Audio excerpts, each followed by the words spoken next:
Anong ganap sa mundo ng showbiz?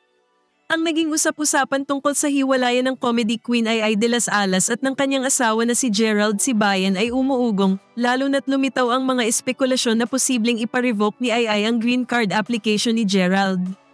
Ayon sa ilang netizens, may haka-haka na di umano'y ginamit lamang ni Gerald si Ai upang makakuha ng green card, ngunit wala pang konkretong ebidensya na sumusuporta sa paratang na ito.